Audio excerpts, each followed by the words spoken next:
when I have bad days, I'm sure you've heard me say, but it's the three S's: story, state, standard. When I'm having a bad day, I stop telling myself that shitty story. I tell myself a better story and it changes. I get out and I change my state. I move, I get into a different environment, I change my state, and ultimately change my standard.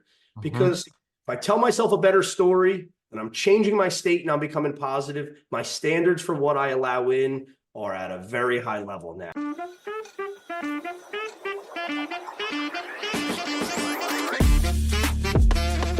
Welcome back, everybody, to the Mind Your Own Business podcast. Today, my distinguished guest is my good friend, Charlie Larue. Charlie, what's going on, man? What's going on, Steven? Thanks for having me on here, bud. Yeah, you're welcome, man. I'm glad that our schedules could finally align so we could do this. We've been trying to do this for months now, it seems like. We have, definitely. So Monday was the day, and we did it. Yeah, right on, man. Well, let's dive right in. Let's talk a little bit about your past. You used to fight fires. Now you do fight fires still every day, but just not like real flames. So tell us about kind of like how you started, where you're from, that kind of stuff. Yeah, it's funny you say that because that's what I say every day. Yeah. So obviously I'm from here in New Jersey, town Highlands, New Jersey, really small. It's a local crabbing, clamming, fishing community right on the water, not even 1 square mile. So as you can imagine, a small community has always been my thing, but I've always wanted more and always dreamed of more. My father was a Army fireman growing up. So I was always part of the firehouse type life. They live there half the time and they're home half the time. And growing up in a small community was always blue collar. So whether you were on the boats or you were working with your hands, you were always doing something in the blue collar space. So, I started off when I was really young, 10, 12, trying to work in the restaurants or trying to get on the roofs, trying to do stuff with construction, and you realize, hey, maybe I can't do that forever. So I chose to try to become a professional fireman. And through that, schooling was fun, went and became a fully qualified fireman, went, did all my schooling, got everything, and then I applied. And as you can imagine, getting in as a career fireman is really hard. So it took a year or two to get in there. So I just kept going to classes and becoming more and more educated in it, and finally became a career fireman. And it was great. I was living high on the hog. I was 20 years old, 100 grand a year, motorcycles, cars, like you name it. I had it. And then, I decided to meet a beautiful young lady, and we had a child. And I realized quickly that bachelor life I was living was very different as a fireman than as a family man. So I realized not sleeping next to my wife and my kids was really not for me. And I decided I've always wanted more. So I took a leap of faith. Many called me crazy, including family and friends. And I left the firehouse. So I left my dream job that I've always wanted to have. And I took a leap of faith and I went out and I started my own construction company. Wow. I was always doing construction, but this was actually to pay your bills. This was not for extra money.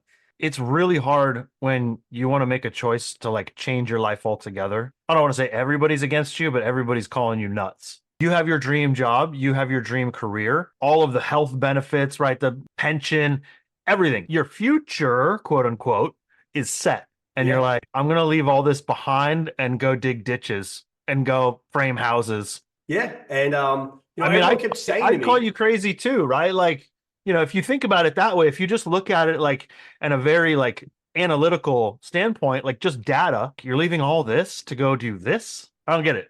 And there was a ceiling for me in the fire department, not only working for the man, as everyone says, but there's a ceiling. You can only get to so high. And I still had 12 years, 15 years left to retire. So when I was getting ready to leave, everyone's like, you're nuts. You only have 12 years left. Only. So for only. Me, whatever you say, it is what it is. Very, very, very few people actually supported me in my decision. But to be really honest, it's the best thing I ever did. I had to work extra hard. I had to put in the work, had to put in the hours, but I was able to do something for myself first and foremost, but my family. I was able to be present. I didn't miss any school function. I wake up with my children. I go to bed with my children. I'm there if anybody needs me. So for me, what it did for me on the other side of the monetary and the retirement and the healthcare, I just had to step up and do more for myself, but it allowed me a lot of opportunities for sure. Yeah, because the schedule of a firefighter is insane. I've got some firefighters that I know locally here. I drive by their house, right? They're neighbors of mine. and I won't see their car for 2, 3 days. They're on shift right now. Yeah, Yeah. especially for the Army. I was a Department of Defense fireman, like I said, for the Army. So you're running 24 hours on, 24 hours off. So Wow. essentially, you're there every day of your life, whether you're waking up there or coming in there on tour. You're there every day. So I love it. The camaraderie. What you learn about everything, and you're always educating yourself, right? It's life or death knowledge. Where right now you read books to personally grow. Yeah. There's life or death knowledge on how to Yeah. become the best version of yourself. So for me, it was an addiction. I was in the best shape of my life. I Mhm. was learning every single day, going to school every day. I was training every day. Every single thing was the best of the best. So it was hard to leave that to go to be in the grind, but definitely the best thing. Yeah. Okay, so you were in construction because you did side jobs and whatever else to make some extra money. So you decided like, hey, I'm gonna leave this behind because I want to, be with my family, and I also want to like grow a business for my long-term future. So you decided to go into construction full time. Like, what did you do? How did you start? So I started with a partner, Ronnie. That's how Char Ron came about. And Okay.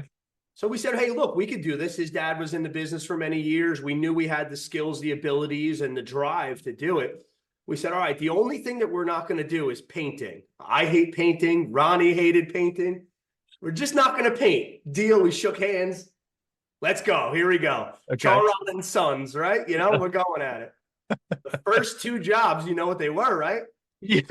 I don't have to say they were painting, but they were Yeah. painting jobs. Not Okay, only so for you, dude, for you it's painting. For me, it's drywall. oh, I there I you despise drywall. I cannot do drywall to save my life, man. It's go. terrible. Funny. So yeah, so first painting job was a shed and a fence, Okay. literally. And Ronnie is 6'5", tall, dark, and handsome. I'm 5'6" and like tiny. So he shoved me behind the shed. I shoved him on the high stuff. I'm like, all right, we could do this. Yeah.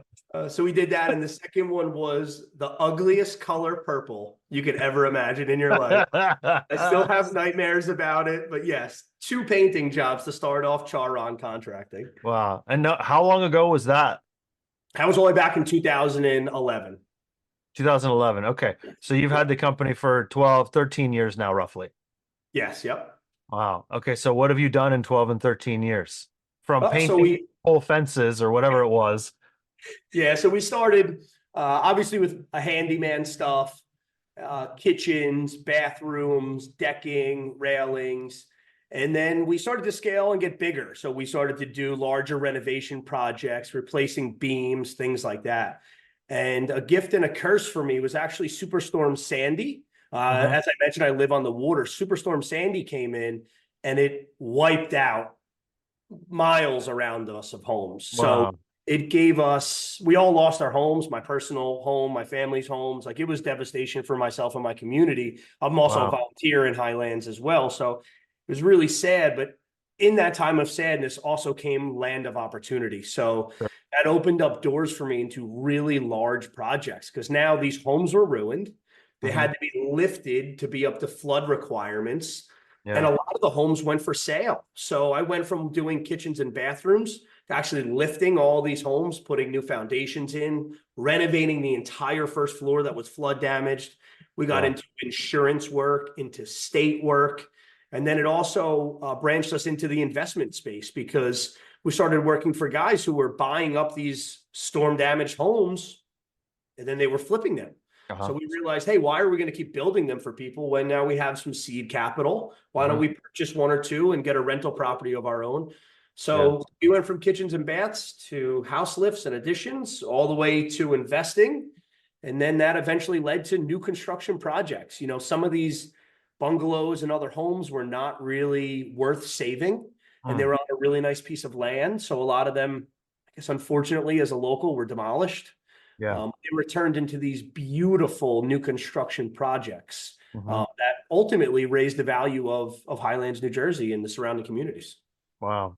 I remember that storm. That you obviously know firsthand. I don't, but I remember seeing like the devastation on the news and I was following it very closely. I don't know why I remember this. You know how like certain memories you have, like I was standing in the back of my motorcycle shop, like watching on my phone, like the devastation and all that. I don't know why I remember I was standing like right in that one specific spot.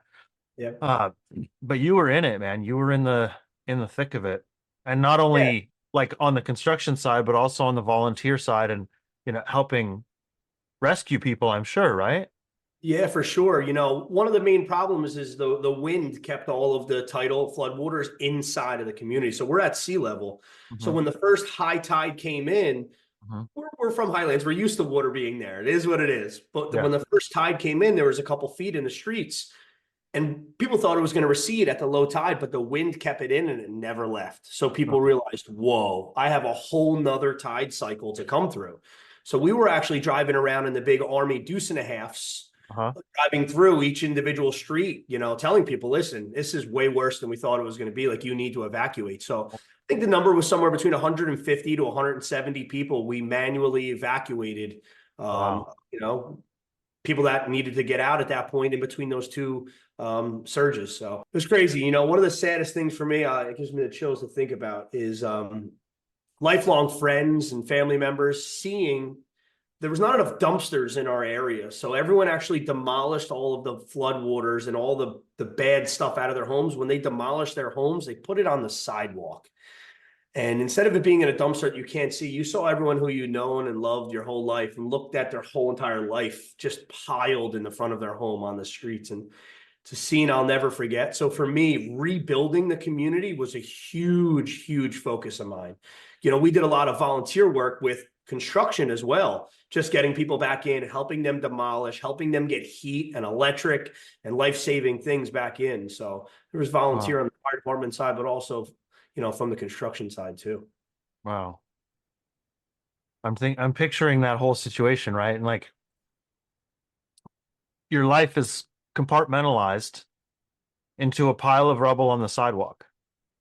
Yeah. And then, you look at storm chasers and guys of other businesses that come in and are just ripping people off and, Yeah. doing really, really things that have no morals. So a lot of life lessons happened to me because of Sandy, because I lost everything, including all of our construction equipment, everything, right? That's where our base was. And then our homes, and then seeing what other people do during adversity, the decisions they make, and then seeing other companies, the way they act. It taught me so much in a matter of 1 year on who I really was, where I wanted to go, and what I was determined to do, for sure. Wow. I'm gonna crack a joke, and it's not too soon because it was a long time ago, but how ironic is it that your town is called Highlands? Not high at all. When people still move in here, because we have a lot of outsiders now, a lot of New Yorkers, everyone came over because it's right on the water. It's a beautiful area. And they're like, oh man, I'm nervous. It might flood. I said, no, no, no. It is going to flood. We're below sea level. Like, just get some boots. I don't know. It is what it is at this point. We're so used to it. Yeah. So right now in your construction business, you've obviously grown like a lot since you guys started, and you talked about like new developments and different projects you're doing like that. So talk a little bit about development projects that you're working on.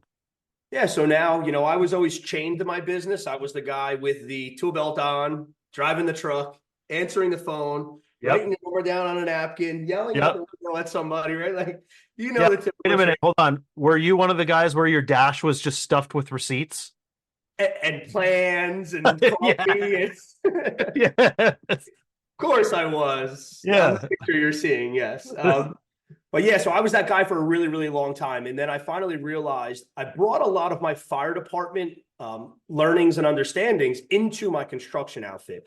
The chain of command, having a team, having a structure, having SOPs. I started incorporating the fire department into my everyday construction outfit. And that's where things started to change for me. I started building out a team underneath of me. I got an office staff to keep us more organized. I have managers who were managing men, guys in charge of trucks, guys in charge of sales. So I started to treat it like the fire department, really going back to my roots again on what worked for me. And then it started to just get better and better, because now instead of working in my business, I was working on my business. Mhm. And that allowed me to look at the real estate side, the investment side, the growth side, true profit and loss, truly what I wanted as a business. And I really became unchained for my business for sure. And that's been my goal, is to show people how to become more unchained. So today we do new construction projects for other clients and for ourselves. We still do house lifts because that's a large part of living by the water. We do additions and renovations. But one of the key things to what we do now, instead of just doing them randomly, there's a system to everything. We handle all of the components of the projects, which makes us stand out largely as a general contracting outfit in a small area. So we do have a showroom and a warehouse, so we could show you our products. You can always come in and talk to us, which is very different in our area.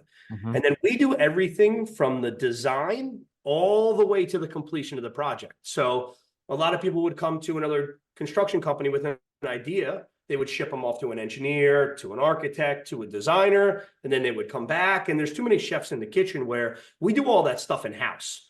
So we're able to take your dreams and your wants and needs and turn them into a reality right here. We go to the township, we get you the approvals, we bring you to our showroom, we show you the products that fit with your budget. We set you up with a field manager to go over your time and manage your project the right way.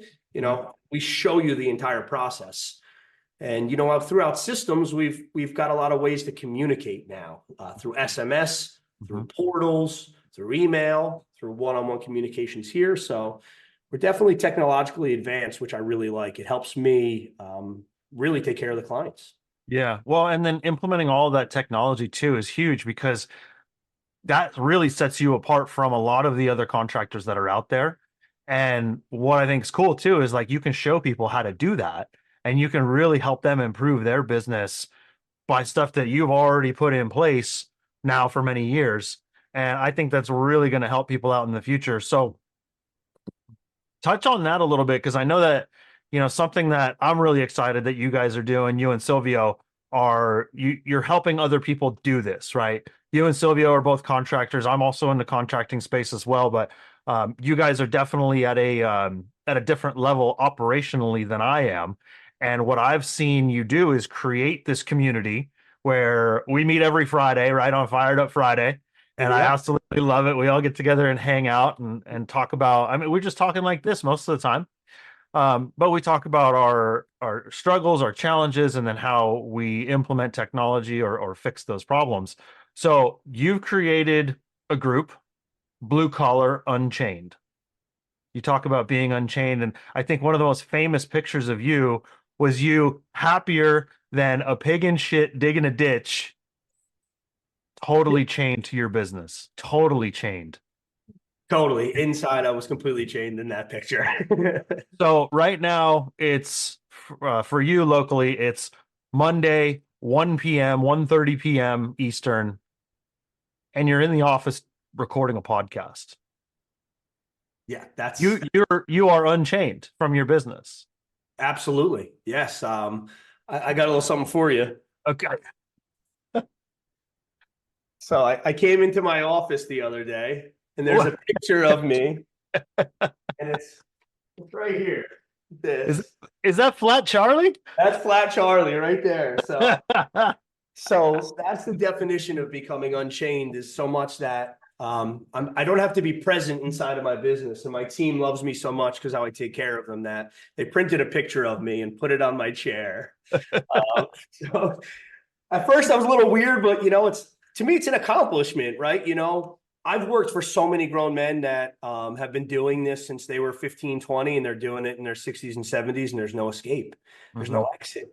And it's not that there is, of course, an escape and an exit. It's just like they've been so used to the structure for so many years. They're unaware of the opportunities that are right in front of them, and they just stay the course, and they're chained inside their business forever until they can't physically do it anymore. They sell their truck and whatever tools they have, and they pray that unemployment and whatever other governmental programs are out there are going to rescue them forever. And it's really sad, because these are really good men. These are the cream of the crop for me. These are guys that actually change the face of America and make this country what it is. So it's my duty to show people that there is an option out there. There's other things that you could do. Even if you want to own your construction company forever, that's fine. But let's set you up to where you're not chained in it. You can enjoy your family. You could be a better husband. You could be a better father. You could be a better friend. You could be healthy. And you could ultimately set yourself up to exit when you're ready to exit, or set up other partners to help you run it. There's so many different options that you could do. So it's my duty to serve and to show others that it is an option to free yourself and unchain yourself from your company. Yeah. I mean, we talk about the law of exposure a lot, right? Once you see something, you can't unsee it. And so once somebody who's chained to their business, who's working day in and day out, dash full of receipts, phone, coffee, ladder rack, they're tying the stuff off all at the same time. But once they see that somebody can run a construction business from the top down and not have to do all that stuff, and they can actually drop their kids off at school in the morning, or pick them up in the afternoon, or attend the soccer games or the dance things or the whatever for their kids and be there and be present, it changes their life, because they're like, I want that. Yep. How do I get that? This guy's doing it. I could definitely do that, right? A lot of people, though, what I've realized, a lot of people don't believe that they can do it because they have a fear of relinquishing control. That's, in my opinion, 90% of it. There's so much information out there to learn from nowadays. They can't blame it on education or knowledge. Maybe the want to not seek it, but it's totally the control. Every person I talk to says, well, they just don't do it as well as I do, or they just need to move. I can do it faster. And they're just not taught proper leadership skills. People have to fail. People have to learn from their lessons. We all fail forward, right? And you're right. I think the micromanagement and the fear of building a team out underneath of you is the most common failure point in people growing. They're never going to do it like you do it. That's a fact. And that could be good. Yeah, it could be good, right? Because there's no way you could do accounting and sales and estimating and the office and the framing. There's no way you could do it better than everyone out there. So pick what you're really good at, stay within inside your zone of genius, learn that zone of genius, and let other people fill in those areas where maybe you're not the best. And you got to say the best though. Dude, I'm guilty of that myself. Like, I feel like I can do it all, right? But I know, and I've learned over time that like delegating is the way, even if those people aren't going to do it the way that I would do it. We also talk a lot about the 80-20 rule, right? If they can do it 80% as good as you can, now you can focus on the 20% of the business that matters. Correct. So you delegate that 80% off, and hey, there's going to be mistakes, and that's just how it is. Yeah. Because when we do things, we think we do it perfectly, but we're screwing it up. We just can't, our ego drives us forward. We're like, no, it's perfect. I swear it's perfect. Yeah. Well, we say no more ego. It's all we go. Yeah. I like that. Yeah. And what I always say too to my guys, if I have management call me or someone, call me with a problem, there's 3 different levels. Is it happening? Is it smoking, or is it on fire? But what I like to say, are you 70% sure it's the decision I would make or it's the right move? And if they say yes, go with it. Yeah. You don't need me here every time, So now a lot of times when people call me, I'm like, 70? Yes, click. There's no more conversation. Just go with it. It is what it is. You got to learn, And the more you give everyone the answers, the more they're going to call you. Yeah. You have to give them the rope. You got to trust them. You got to give them the leniency to make mistakes on their own. Learn from them.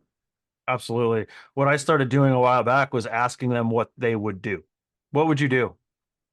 If I wasn't here to answer this question, what would you do? Yes.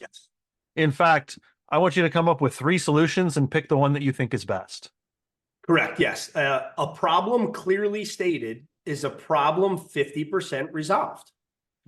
If we know the problem is crystal clear right here, great. Done. We're halfway there. What are we going to do about it? Yeah. So everyone just keeps dwelling back on that problem. Well, here, we already said that. We know that. Well, but no. We did that already. On to the solution. So, wow. And I think that's incredible for scaling a business too, because then you're empowering your people to make those decisions where now you've unchained yourself from making that decision yourself. delegation is the best. Absolutely. It is a So, great feeling, and it works. Every part of delegation for me makes me smile. yeah. So we talked about your purpose with Blue Collar Unchained. Let's talk about the how, like tactical.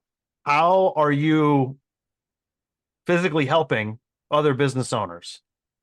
So we have a weekly meetup, as you said before, Blue Collar Unchained. We host Fired Up Fridays every single Friday, where a group of like-minded people come in and we speak about ways that we're failing, speak about ways that we are growing, speak about pain points, speak about goals, opportunities, everything. It's like a therapy session essentially, because we're all kind of suffering from the same thing. We just don't have an area to speak about it. And once you start becoming vulnerable and speaking about it, things start changing for you. Change happens, growth happens. So every Friday we get together and we talk about it. And then we have a group in which people come in and pour into the Facebook group. And we just communicate about different strategies that we learn. We have a core set of pillars that we work off of to help change your mindset, to help change your health, to help change your wealth, and to help you with time management. So I personally feel as if you're the healthiest, straightforward person that you are, the opportunities are going to come. So to us, we really focus on your mind and your body so you can be the best version of yourself all around. So we've created some courses to help people get these things out of them and understand what they're capable of. I don't hear many people talking like you talk in construction. No, yet it's so possible. It gives me the chills again. Like I could say Mikey Davis, one of my mentors, a general contractor who I worked for many years, probably one of the best souls in the world. Like he has more in him than anyone I could ever even speak about. Like the potential of that man is limitless. It's just he's chained to his business, you know, and him as a person, best father and husband I know. 5 kids, right? Every single thing Michael does is beautiful. It's just he's stuck there. And the true Michael can't get out there for the world because he's got his tool belt on, because he's climbing the ladder, because he's doing these things. And, you know, at this point, Michael's getting close to, you know, his 60s. And it's sad because I want more for these guys that deserve more and they're just stuck. So I'm really making it a mission to help as many as I physically can. Cool. That's awesome, man. I'm excited to see your guys' growth. I mean, this I know it's been an idea for a long time and it really has come to fruition a lot in the last few months. And you guys even hosted an event recently in the Poconos, right? Yeah, that was awesome. So we got a group of 15, 20 people out to the Poconos. We had some really high level guest speakers come and speak about leadership and management and growth. And then also talk about just the vulnerable stuff, Steve, like being a better husband, Yeah. and being present and being a better dad and waking up. You know, we're living this mediocrity style life and just living it on autopilot, wasting our time. That's not refundable. Like we can all of a sudden buy it back down the road. And it's really sad. You know, us as men have to have this shield to us and this facade when really we need to be emotional as well as powerful to be the best version. So getting around other men that are not afraid to speak about these things, in my opinion, it's a must. It's life-changing. Get in different rooms, get around people like yourself and the circles that we're in, because without that, you're not going to grow. You know, you're stuck in your old story. When I have bad days, I'm sure you've heard me say, but it's the 3 S's: story, state, standard. When I'm having a bad day, I stop telling myself that shitty story. I tell myself a better story and it changes. I get out and I change my state. I move, I get into a different environment, I change my state, and ultimately change my standard. Because if I tell myself a better story and I'm changing my state and I'm becoming positive, my standards for what I allow in are at a very high level now. Hey, everybody, really quick. I just wanted to let you know that we do this for free. We do this out of the goodness of our heart. And all that we ask of you is just to quickly leave a review if you wouldn't mind. It really helps the algorithm and it helps push this out to a lot more people every time you do that. And if you've already subscribed, that's awesome. Thank you so much. But definitely leave a review. It really, really helps us out. And I know for you guys, it only takes like less than 30 seconds. Okay, back to the show. So yeah, I focus on a lot of those things daily. That's unbelievable, right? Because I've only just discovered these business mastermind education groups, whatever people want to call them. I've only just discovered this like a year and a half ago. Mm-hmm. And I feel like I've been missing out, right? These are the shortcuts to get to, I mean, dude, my growth in the last year and a half has, I don't know if I could measure it, I would say I'm 500% different. I've changed 5 times over in a year and a half, and both professionally and personally, right? As a business owner and as a father and a husband, family man. I'm super grateful and fortunate, and especially like, for our relationship as well. Yeah. I'm extremely grateful, that we met. We met because of doing the tax credits business. That's how we met. So a lot of people don't know we have a 6 and close to 7-figure side hustle that is unreal, and we've helped so many businesses in our community and outside. It's nationwide, of course, and we've grown so much just because we're helping other people. And that's a huge thing that you're doing, obviously, with Blue Collar Unchained, is you're helping those people. And as you help people, you help yourself, right? Because you can't teach something until you have a mastery of it, right? Or a quote unquote mastery of it, right? It's that level of like when you're learning a new skill, and the top of learning that skill is being able to teach it to other people. Yes. Now you're able to teach that to other people. And that is, for me, that's the pinnacle of being able to help other. It's teaching a man how to fish instead of just giving him the fish.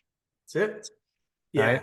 The amount of relationships that have come in the same time, as you mentioned, after what you learn, can't even explain how grateful I am for them. As you grow, they always teach you grow together and not apart. And sometimes you can't grow with everyone, whether they're not in that stage of their life or you just don't align anymore. So the growth also brings separation, and it brings new relationships. So I'm so grateful for the new relationships that I have, because they've really helped me a lot over the last year and a half, 2 years of my life. They've, let's face it, rescued me in certain scenarios, Yeah, me it's too. the truth. And that's why I speak about your shield, and men don't have to be as guarded as we've been taught our whole life. We can be open and vulnerable and communicate way better than we're told that we should. Yeah, I agree. Especially in blue collar, right? Blue collar, we're always taught, oh, we got our guard up and we're the tough guy, and I can pound a nail through my finger and not even cry about it, Yeah, and especially, we're taught with our relationships. I'm a general contractor, so every other GC in my area keeps all of their subs to them. You can't have that guy. No, he's my flooring guy. No, that's my window installer. I'm the complete opposite, right? If you know me, I'm here to help you. Hey, that guy works with me because I'm running a tight ship. And if you want him to work for you, you better have your T's crossed and your I's dotted, But come into my space. Come into Fired Up Friday. You'll see all my friends. You'll see all my subcontractors. You'll see all my answers. You'll see my affiliate pro. You'll see everything. Come on in. I'm here to do things together. Yeah. Dude, you're so multifaceted too, Charlie. Like, so you've got other businesses, right? We talked about tax credits. We quickly touched on that.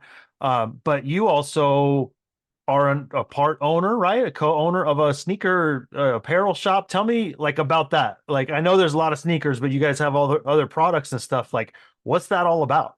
Yeah, all the hype beast stuff, right? So everything that comes along with the sneaker culture, all of the pants and shirts and accessories and hats, shoes, laces, art, you name it. Anything hype beast is what we do. So I partnered up with Nick Riker from Eternal Hype, and we became partners, and we ultimately scaled and organized his main business, Eternal Hype. And we created such a systematic approach to it that we were able to scale and open up a second location. Whoa. So when I first got into the business, we had hundreds of pairs of shoes. Okay. At this point, we almost have 10,000 pairs of shoes and 2 actual locations. So we attend many events. Nick is a veteran as well, which is one of my favorite things about partnering up with a man like him. We do a lot of donations and charity things. Actually, tonight we're going to gift Saquon Barkley and Thibodeau a pair of shoes so we can get some signatures on some jerseys to donate them to youth sports. That's amazing, man. That's amazing, right? And a lot of what we do goes back to giving and helping other people, right? This is obviously a common thread throughout our entire conversation and many conversations we've had in the past. And I think that that's extremely important, is to always give back and always, as one of our mentors says, flex that giving muscle. Yes. Gotta Yeah. flex. And the best part of the sneaker business for me personally is my children. I have a 10 and 12-year-old son, and they know every sneaker in the world. They know every pair of clothes, who has it, how much it should cost. And to me, I have no idea, right? Yeah. I have no idea. So when I kept on going into Eternal Hype, my kids always knew what was going on. Nick is a great person, as I said, veteran, he's got 2 kids himself. He always was a gentleman to my kids. And finally, he's like, Charlie, I see what you're doing in your other businesses. Like, I think we could really do something big together. A couple months later, my kids still loved going in, and I always had something to talk to my kids about. I realized maybe this is something great. I love business. My kids love sneakers. I've known Nick my whole life. We played baseball together. Why not do this thing? So now I have a lifelong friend, a veteran, and my children involved in a business. My kids are now buying sneakers at retail, putting them inside of our store and selling them at resale price and making money every single month. So outside of the money, they're learning return on investment. They're learning inventory. They're learning profit and loss. They're learning true ways to be entrepreneur, the struggles, the growth, the pain points, everything, Yeah. So I wish someone did that for me at 10 years old, So my kids are it makes me really excited to see what they're learning already from it. And I know it's going to propel their life forward. Yeah, absolutely. I mean, they're immersed in it, right? So they're thrown into what I think I would have loved to be thrown into when I was a kid, right? My business journey started not when I was 10 or 12. It started somewhere around like my, early 20s, like we're really in business. But had I been really exposed to that and pushed into that when I was 10 or 12 and gotten excited and saw like, hey, I'm actually making money, and I'm not making money like selling candy bars and C's candy and stuff at school. Like, I'm making real money for 10 and 12 years old. It's like, dude, I just made $100, 200, 300, whatever they're making on those pairs. Like, I mean, that is a huge life lesson. Is because it's also like this culture, this day and age, right? With social media, everything is instant gratification. Mm-hmm. It's all dopamine hits, right? That's why TikTok's so popular, because it's like 30 seconds, next. Yep. So for them, like, they buy a pair, they sell a pair, boom, they got money. Yeah. And so it's that instant gratification, but it also teaches them the long-term effects of, now what do we do with that? All right, let's double up. Let's reinvest that. Let's put that money over here. Let's save a stack. Now, maybe we're going to get our own store, buy our own piece of a store, or something like that later on. Which, exactly. Dude, I commend you for cultivating that and nurturing that within your boys, because like, we're creating the future leaders of America is what we're doing. That's our duty. It's our duty to serve our children. Yeah. It gives absolutely. Yeah. What's really neat too is throughout those wins, there's losses, of course, right? And lessons that I teach them through this, Dad, can I have money to go to the store? Well, you just spent your $200 on those shoes over there. Maybe you should have bought a pair that was $150, not $220, and you still have $70 left over. Yeah. Also, they're learning real life lessons, but learning through the win side has allowed me to even broaden their horizons more. Like, I'm reading them a book every night before bed. Even though they're 10 and 12, they still let me read to them, which I think is so beautiful. And they really look forward to it. But I'm reading a book from J.D. Rockefeller to his son, John, the 38 letters. Yeah. So I'm reading to them every night these letters from Rockefeller to his son. And after the letter, we interpret what it means. And what means the world to me is they are tying it back to our life. That's So cool. when they're talking about luck versus hard work and doing the hard work puts you in lucky situations, they're like, well, Dad, this is what you just talked about last week when you were saying X. Yeah. And when they're talking about taking over an area, you know, and when he was buying all the oil places and buying a whole area, Dad, this is why you bought that store out over there to take over that spot. So they're seeing these life entrepreneurial lessons in front of their own eyes and tying it to their life, which, oh man. Dude, they're gonna run their high school for sure. Yes. Really, really exciting to see the growth through my children, right? We're humble, we're grateful as men. But when you see your family dynamic growing because of it, and I've always wanted to leave a legacy, it's starting to click for me. You know, what I'm doing is going down the right way. That's amazing, man. And you know, I'm a few years behind you when it comes to that. My daughters are 3 and 6. And so, but we're just starting those conversations. My 6-year-old is now starting to understand the concept of money and the value of money too. For example, we go to the zoo often, right? Take the kids to the zoo. We got a membership to the place, but every time at the end of the zoo, it's the gift shop, right? And my daughter, my 6-year-old, she's in love with stuffed animals. She's like, no, I don't have one of those. No, I got 2 of those ones. I don't want those. And she's starting to make these choices when we go into the gift shop, right? And they have expensive ass stuffed animals, right? Like $50 for a leopard that's like this big. And she uses her own money that she's been gifted or she works for at home. She does little chores and, you know, we pay her. So she earns money herself. And so the last time we were there, we're like, you have $50. She's like, cool, I got $50. I'm going to spend 50. I'm like, well, you could spend 50 on this one leopard here, but I think there's some value in looking online to see if you can find one a little less expensive that maybe looks the same. And then you got some money left over. So I did as like a super proud dad moment for a 6-year-old, especially, right? We're in the gift shop and we're looking on the phone at the different ones that are available. And she's like, Dad, that one looks exactly like this one. And I was like, yeah, it's half the price. So you'll still have $25 left over after you buy it. She said, well, I don't want this one here at the store. Let's buy that one. Oh, But it's also delayed. So it's a lesson in delayed gratification because she can't have it right now. It has to be shipped to the house and it's not going to show up for 3 or 4 days. yep. When it does show up, dude, like that moment right there. So delayed gratification, the value of money, it shows up 3 or 4 days later and she's just as happy with that acquiring it 3 to 4 days later versus getting it right then at the zoo, you know, and that's Beautiful. proud dad stuff, right? Yeah, the wins through your kids, they're the best for me. My son, he's in the public school system still, not my favorite, but he's there right now. And he had state testing that they did the other day, and he tested at the top of his class, actually almost a grade above. Wow. And I was asking him, like, hey, bud, how'd the test go? What was? He said, Dad, I did so good. And there was one spot where everybody, you know, kind of had a lot of problems, but I didn't. I'm like, oh man, well, what happened? Talk to me about it. He goes, it was actually on entrepreneurs. And I was like, okay, tell me more. And he said it was about the benefits of being an entrepreneur, the pain points of being an entrepreneur, what it means, what you're able to do and what you sacrifice and all these things. And he had to write about it.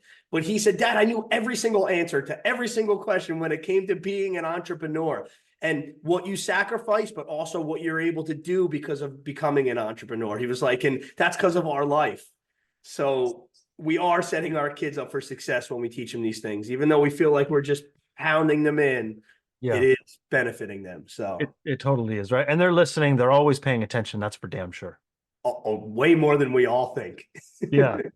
Hey, so let's go back to the sneaker shop real quick because like I know that a lot of people want to know like how to buy businesses like this and how to like get into them. So we quickly glossed over like, yeah, I partnered with him, but like and I know that you guys probably have some private information that you'd care not to share, but like can you give us some tactical like I know you had a pre-existing relationship, you played baseball with him, but how did the conversation go and what did the structure look like once you decided to partner? Well, I was talking to you earlier about zone of genius, right? And some people are creatives and minds and visionaries, and some people are operators. You kind of got to learn where your strong suits are and what value that you could bring. Value to me is not just money that you could bring to the table to buy into a business or what you could buy. It's what can I do to grow and scale this company? So myself, I knew that I'm a visionary, I'm a creator, and I'm extremely systematic with SOPs and growth and creating systems. Where Nick is a great operator. He loves being the face. He loves talking. He loves knowing the product. He loves just the interaction. And I don't really love on that side of the business. As I said, I didn't even know what a Jordan 3 was when I bought it, right? but I did know how to market. I did know how to create SOPs. I did know how to create CRM systems. I did know how to do a lot of other things. So when we started talking tactically how I could add value to his business, my value add was the back office side. I could bring more leads in. I can help close leads. I can create future business. I can help with branding. So I told him the things that my strong suits were, and I asked him what he would bring. And he would bring the operation side, the daily management, the knowledge, and we figured out ways to make both of our ideas mesh together, created a fair way to move forward, which fair is one of my favorite words in business, created a fair way to move forward, signed the marriage and divorce policy. Yes. All in one. I don't do a business unless you create your operating agreement and your divorce policy the same day. Don't ever get in. I agree 100%. So we created the marriage and the divorce policy all in one, and we went to work. And that's it. We started with our systems and growth, and here we are today, not even a year later, and we've more than 5x'd our store. So 5x. Really, yes. Dude. Yeah, it's huge. The ceiling is unlimited for that world. And we're just now getting into other growth. You have to grow. You have to fix all your systems first before you can exponentially grow. Now we're getting into brand ambassador programs. Now we're starting to collaborate with other designers and creating all of our own branding and our own gear. Now we're traveling to sneaker events across the country.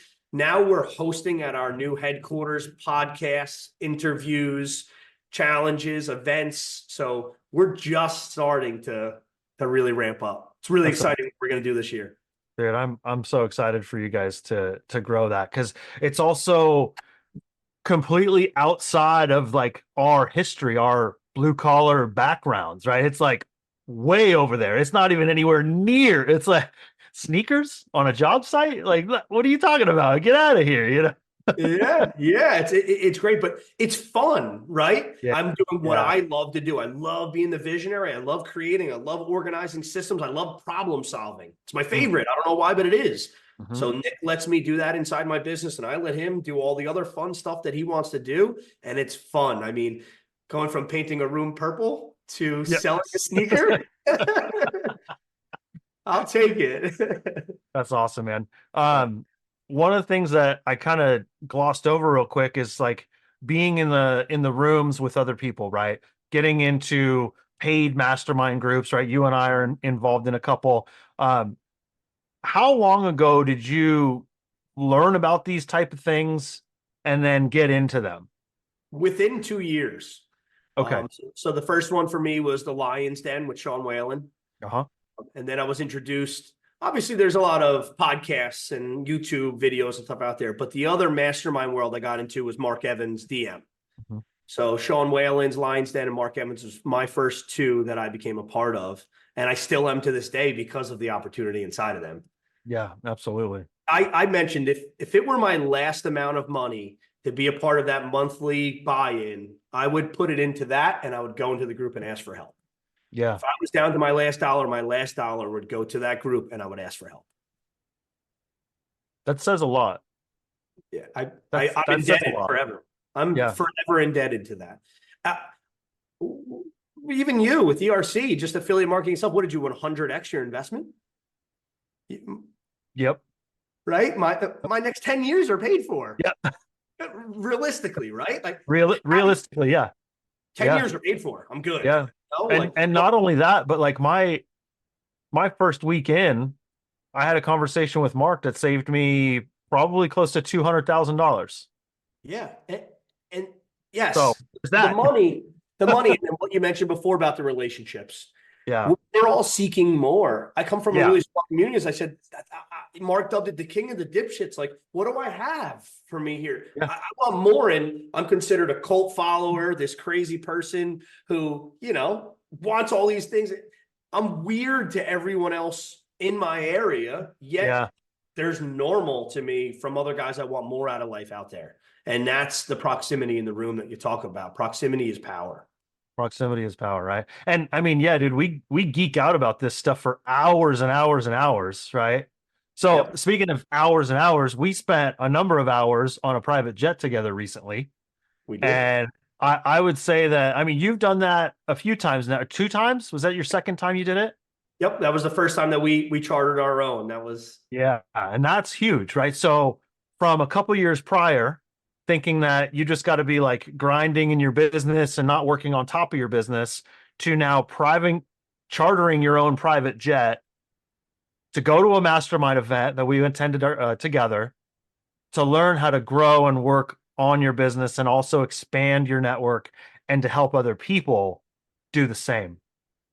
Yeah, and that was the common thing that we all figured out on that jet too, right? We're here to serve. Yeah. As much as we talked about opportunity, it Yeah. was about serving. Yeah. 50% of that conversation was about being a better husband and a better father. It Right? was. Grown men choked up about getting ready to jump off the jet with a parachute and get home to their family. Yeah. Like it's life-changing to see how much growth comes out of those type of things when you do the uncomfortable. Yeah. It's uncomfortable paying that bill. It's Yeah. hard. No part of it felt good. I can promise you that, except for what you grow inside. Yeah. Everyone's like, you're wasteful or all these other things. I honestly, I don't care what you think anyway. It is uncomfortable, and that's why I did it. That's why I live my life that way.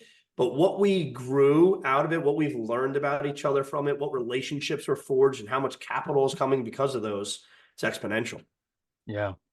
And we keep on going, right? Because it's extremely valuable. It's also soul nurturing to be able to help people and serve people, like you said.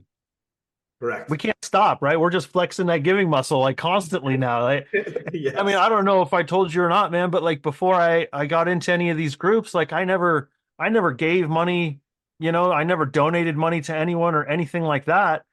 And then last year I 100x'd my giving from the year before. Good for you. I mean, I would have never done that had I not been around people doing the same thing. And so if I could leave everyone, and I think you'll say the same, if I could leave everyone with like one thing, if you learn nothing from this conversation whatsoever, learn one thing, and that's to give and to serve other people. If you lead with giving and serving, the opportunity will come to you. Yeah. That's 100% fact. Yeah, it is. It totally is. Yes. You'll never make me believe anything else. And you become a better person in doing that. And that's really what it comes down to, is like, it's the personal development component to it, where like I have to become a better person in order to give and to serve and to release all of the selfish desires.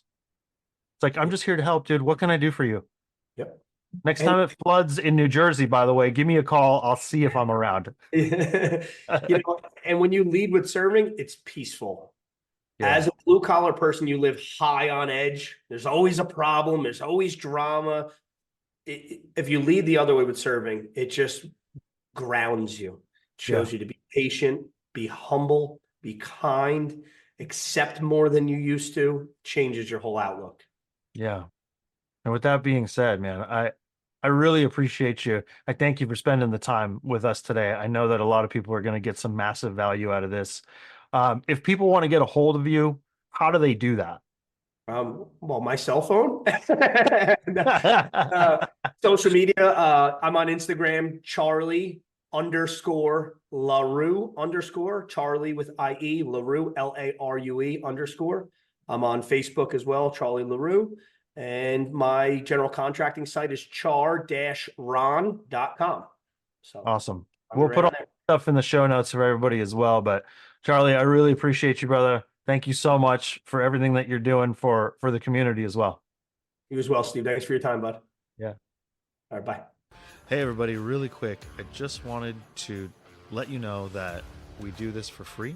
We do this out of the goodness of our heart. And all that we ask of you is just to quickly leave a review if you wouldn't mind. It really helps the algorithm and it helps push this out to a lot more people every time you do that. And if you've already subscribed, that's awesome. Thank you so much. But definitely leave a review. It really, really helps us out. And I know for you guys, it only takes like less than 30 seconds.